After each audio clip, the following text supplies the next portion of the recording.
Good evening students, this is Jitendra Kumar Kumawat. Welcome back to CCA online classes. तो students live class start हो गई है, सभी students जुड़ जाइए फटाफट। देखो स्टूडेंट्स, सब पिछली बार जब मैंने लाइव क्लास स्टार्ट की थी तो उसमें 2 स्टूडेंट जुड़ पाए थे।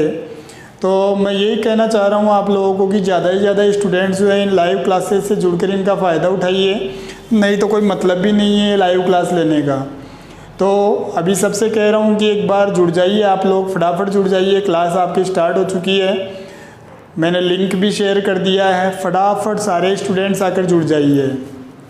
ओके, आप जुड़ेंगे तो ही आपको कुछ सीखने को मिलेगा साथियों।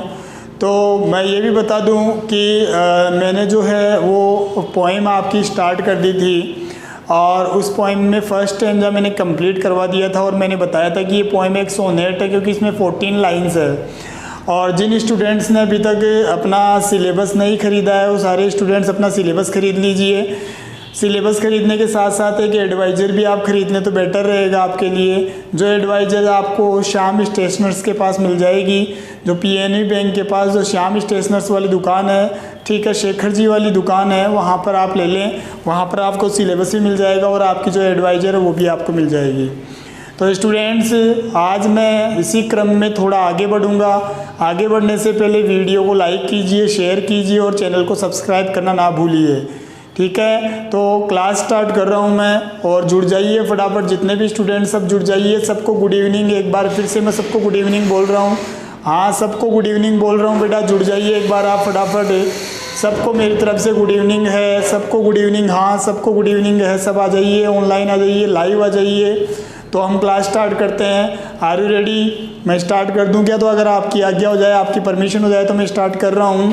तो मैंने लास्ट स्टेंजा में आपको ये बताया था कि we human beings are so much involved in materialism that we have lost, we have sold our soul, कि हमने खुद के पावर्स, अपनी सोल, आत्मा ही बेच दी है। ये मैंने आप लोगों को पढ़ाया था कि हम लोग जो है ना वो मटेरियलिस्टिक थिंग्स के पीछे पीछे भाग रहे हैं और हमने नेचुरल चीज़ों को क्या कर दिया है, बिल्कुल खोसा दिया है नेचुरल चीज़ों की ओर। तो बिल्कुल भी हम क्या नहीं दे रहे हैं, ध्यान नहीं दे रहे हैं, हमारा केवल ध्यान है मटेरियलिज्म की तरफ। तो उसी को मैं थोड़ा आगे बढ़ा रहा हूँ। और मैंने क्या कहा है कि द सी, पोइट बोल रहा है कि वो समुद्र जो है उसने क्या कर दिया है, देट, जिसने बेयर्स का मीन्स हो जाता है खोल देना। बेयर्स का मीन्स क्या हो जाता है, खोल देना, ठीक है। हर बोजम का मतलब सीना।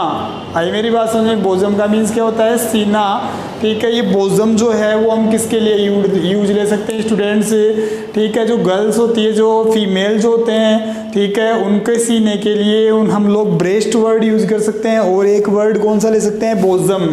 आई मेरी बात समझ में? तो समुद्र ने क्या कर दिया है, चंद्रमा के प्रति, चंद्रमा के सामने क्या कर दिया है, अपना सीना खोल दिया है।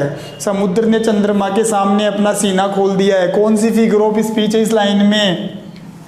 इस लाइन में कौन सी फिगर ऑफ स्पीच होगी?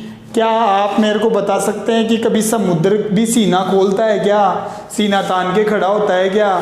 ठीक है, सीना किसके होता है बेटा, मनुष्यों के होता है। आई मेरी बात समझ में? तो मैंने आप लोगों को तो कहा था कि अगर कोई लाइफलेस थिंग कोई लिविंग बीइंग की तरह एक्ट करती है तो वहाँ पे पर्सोनिफाइज हो जाता है, पर्सोनिफिकेशन फिगर ऑफ स्पीच का यूज होता है। तो यहाँ पर जो है वो समुद्र जो है, सी जो है वो किसकी तरह एक्ट कर रहा है बेटा, लिविंग बीइंग की तरह एक्ट कर रहा है। तो इस लाइन में हमारा कौन सा फिगर ऑफ स्पीच होगा, पर्सोनिफिकेशन। कौन सा होगा रे बच्चों, पर्सोनिफिकेशन, जिसको हम क्या बोलते हैं बच्चों, मानवीयकरण बोलते हैं। क्या बोलते हैं, मानवीयकरण बोल देते हैं।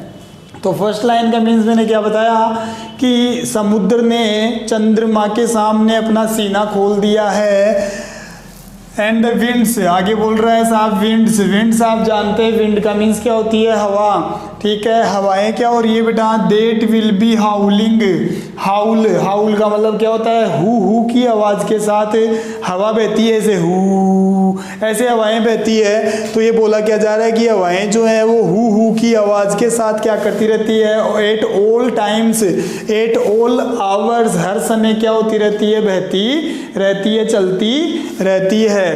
तो यहाँ पर आपसे क्वेश्चन पूछा जा सकता है कि हाउलिंग का मीन्स क्या होता है, तो आप क्या बताएंगे, हाउलिंग का मीन्स होता है strong and noisy winds, strong and noisy winds, ताकतवर और शोर करने वाली हवाएं। तो हवाएं क्या करती रहेंगी बेटा, ऐसे ही क्या करती रहेंगी, हु की आवाज़ के साथ बहती रहेंगी, चलती रहेंगी।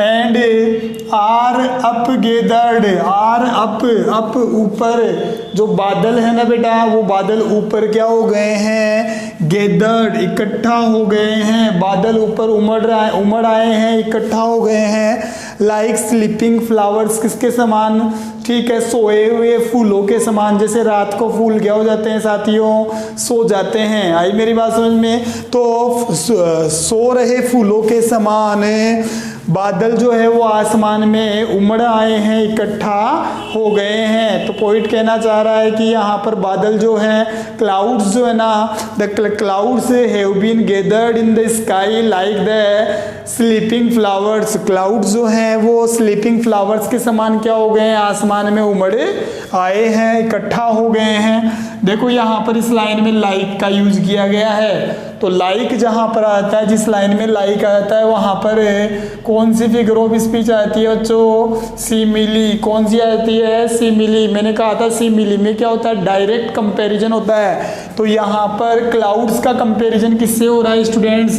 स्लीपिंग फ्लावर्स से हो रहा है। किससे हो रहा है, स्लीपिंग फ्लावर्स से हो रहा है। तो शुरू की 3 लाइनें आप लोगों को बिल्कुल करेक्ट समझ में आ गई क्या?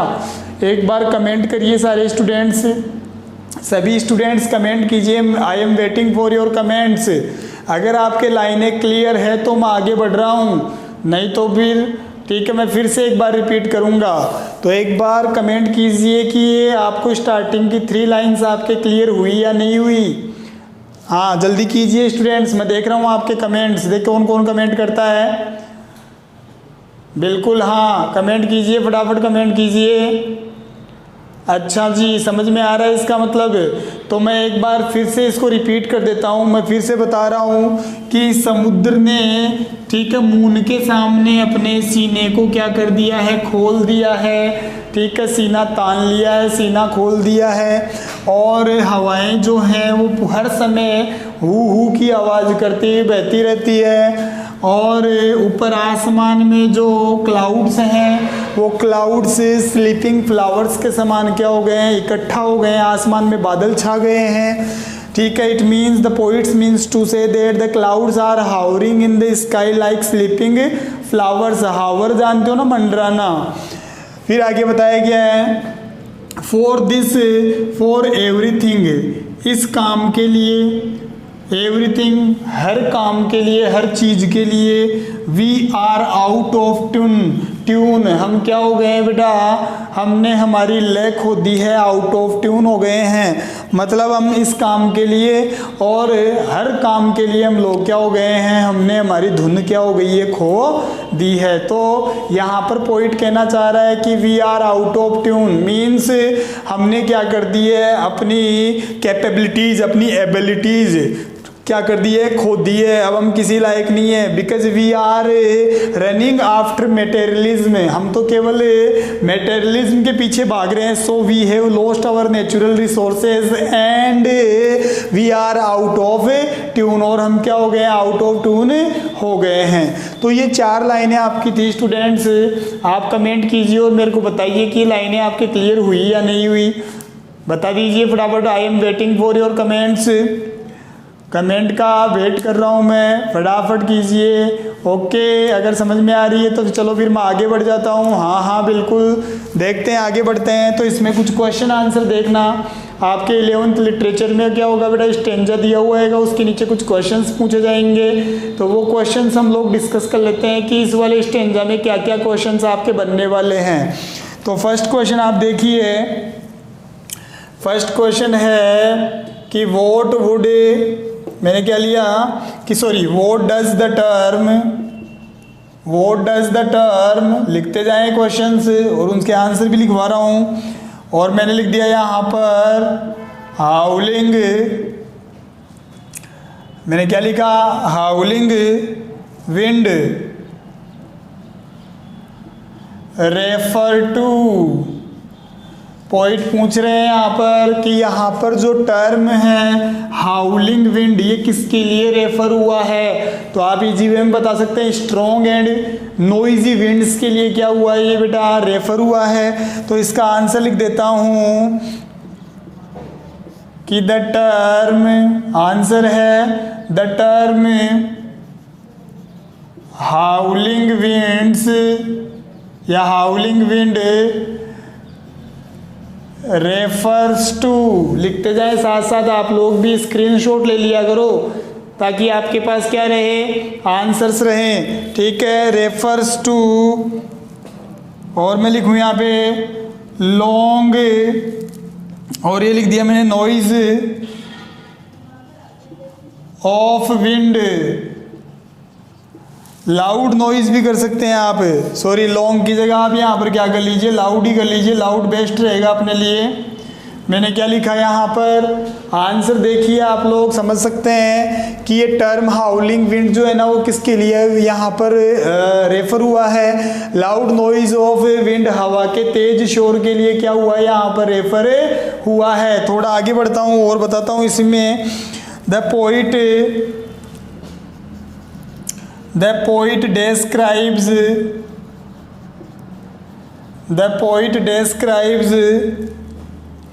The scene.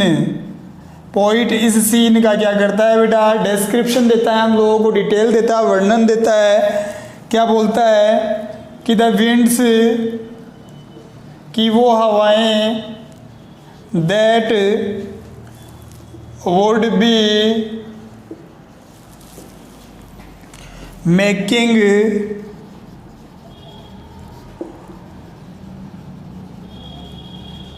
हॉरिबल नॉइज या हॉरिबल साउंड्स, लिखते जाएं, during the day and are calm, और शांत होती है, और कब बेटा वो, एट नाइट। तो ये हमारा एक क्वेश्चन था, उसका आंसर मैंने लिखा कि जो टर्म हाउलिंग विंड है वो लाउड नॉइज ऑफ विंड के लिए क्या हुआ है स्टूडेंट्स, रेफर हुआ है। मेन आंसर तो ये आ गया आपका। अब इस आंसर को हम लोग एक्सप्लेन कर रहे हैं। तो हमने क्या कहा कि poet describe the scene, poet क्या करता है, इस सीन का, हाउलिंग विंड वाले सीन का क्या करता है, डिस्क्रिप्शन देता है और बोलता है कि वो विंड जो क्या करती है, जो विंड जो क्या करती है बेटा, हॉरिबल साउंड्स क्या करती रहती है, क्रिएट करती रहती है। किसके दौरान, दिन के दौरान तो हॉरिबल साउंड्स क्रिएट करती है, और रात के टाइम पर ये साउंड्स क्या हो जाते हैं बेटा, बिल्कुल शांत हो जाते हैं। आई मेरी बात समझ में। हमारा जो नेक्स्ट क्वेश्चन है, नेक्स्ट क्वेश्चन क्या है बेटा कि विच फिगर ऑफ स्पीच, और ये मैं लिख दूं यूज्ड इन द लाइन, और कौन सी लाइन है, द सी। फर्स्ट वाली लाइन लिख रहा हूँ बेटा मैं, यहाँ पर लिखने की जरूरत थोड़ी है, बताओ मेरे को। मैं यहाँ पर बोल रहा हूँ which figure of speech use in the line the sea. Sea वाली लाइन है ये वाली, the sea that bears her bosom to the moon. ये क्वेश्चन होगा, दैट बेयर्स हर बोजम, और ये मैं लिख दिया टू द मून। ये लाइन है, इस लाइन में कौन सी फिगर ऑफ स्पीच है, बता सकते हैं आप लोग। तो बिल्कुल आपका आंसर करेक्ट होगा। कौन सी फिगर ऑफ स्पीच है, पर्सोनिफिकेशन। बिल्कुल करेक्ट बोल रहे हैं आप लोग। देखना, तो इसका आंसर आप लिख देंगे कि पर्सोनिफिकेशन इज द, और ये मैंने यहाँ पे स्टूडेंट्स लिखा है, या सीधा लिखता हूँ इज यूज्ड हियर। यहाँ पर पर्सोनिफिकेशन का क्या किया गया है, यूज किया गया है। क्यों किया गया है वो भी बताता हूँ आप लोगों को, थोड़ा सा और लिख लें। The sea is personified, the sea is personified here by showing, क्या दिखाते हुए personified किया गया है बेटा, his heart filled, और वो भी किससे बेटा, with emotions। आई क्या मेरी बात समझ में? मैंने क्या लिखा है बेटा कि पर्सोनिफिकेशन इस लाइन में यहाँ पर यूज हुई है, क्यों हुई है वो बताता हूँ कि जो सी है उसको यहाँ पर पर्सोनिफाइड किया गया और क्या दिखाया गया है बेटा कि his heart filled with emotions, की उस सी का जो हार्ट है, ठीक है, जो दिल है वो किससे भरा हुआ है, भावनाओं से भरा हुआ है। तो मीन्स यहाँ पर फर्स्ट लाइन का कहने का मतलब ये होगा कि द सी, मैं बोलूँ the sea has spared her bosom to show her emotion, to show his emotions before the moon। चंद्रमा के सामने अपने इमोशन शो करने के लिए क्या कर दिया है साहब, अपने बोजम को क्या कर दिया है, खोल दिया है। आगे बढ़ता हूँ, थोड़ा रफ करता हूँ और अगला क्वेश्चन ले लेता हूँ। यहाँ लिख लेता हूँ अगला क्वेश्चन, इसका स्क्रीनशॉट ले लीजिए एक बार फटाफट आप लोग, मैं साइड में आ गया हूँ, ये लो, इसका आप लोग स्क्रीनशॉट ले लीजिए बेटा फटाफट, तो दिक्कत नहीं आएगी आप लोगों को। स्क्रीनशॉट ले लीजिए, हाँ, तो लिखने की दिक्कत नहीं होगी, साथ साथ लिखने में दिक्कत नहीं होगी। स्क्रीनशॉट ले लीजिए, एक बार ले लिया होगा, क्योंकि लाइव क्लास में स्क्रीनशॉट लेंगे तो ठीक रहेगा, क्योंकि लाइव क्लास में पॉज नहीं होती ना लाइव क्लास, इसलिए आप स्क्रीनशॉट ले लीजिए। लाइव क्लास में आप अगर पॉज करोगे तो रुक नहीं पाएगा, वो आपका वीडियो रुकेगा नहीं, वो आगे चलता ही रहेगा लाइव क्लास में, इसलिए मैं आपको बोल रहा हूँ स्क्रीनशॉट ले लीजिए फटाफट। आगे बढ़ सकता हूँ मैं, अब ले लिया होगा स्क्रीनशॉट सबने, ओके। तो मैं इसको रफ कर रहा हूँ, फर्स्ट वाले क्वेश्चन को मैंने फर्स्ट क्वेश्चन यहाँ पे रफ किया है। अब मैं इस स्टेंजा का थर्ड क्वेश्चन आपके सामने ला रहा हूँ, और थर्ड क्वेश्चन आपका है, सी वाला क्वेश्चन है कि वो डज द टर्म ले लो या वर्ड ले लो,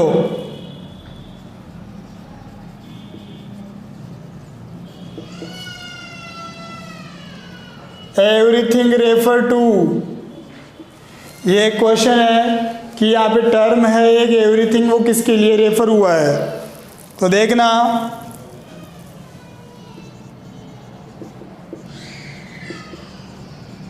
द टर्म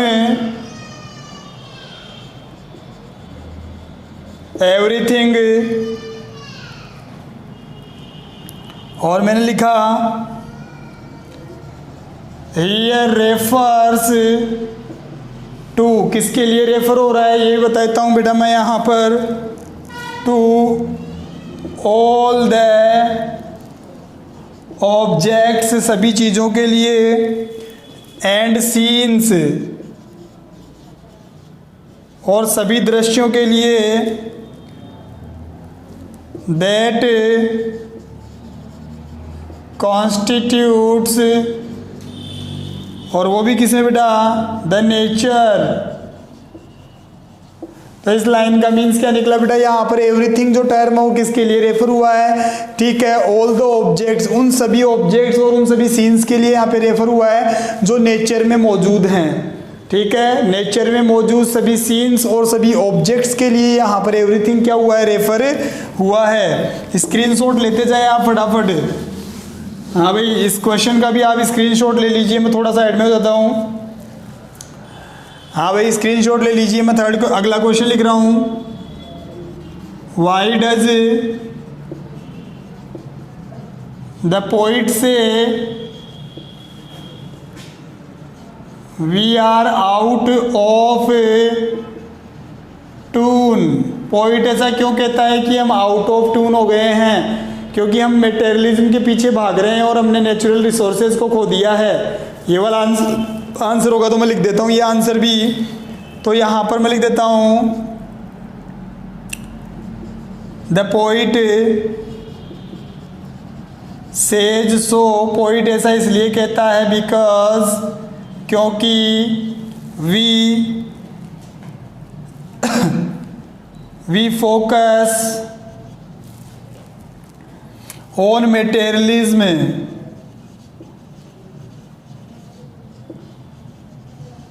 हम किसके ऊपर फोकस करते हैं साहब? मटेरियलिज्म के ऊपर फोकस करते हैं।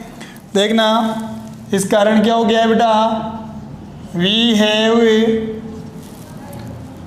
लॉस्ट इंटरेस्ट, हमने क्या खो दिया है बेटा? इंटरेस्ट खो दिया है। और वो भी किसमें बेटा?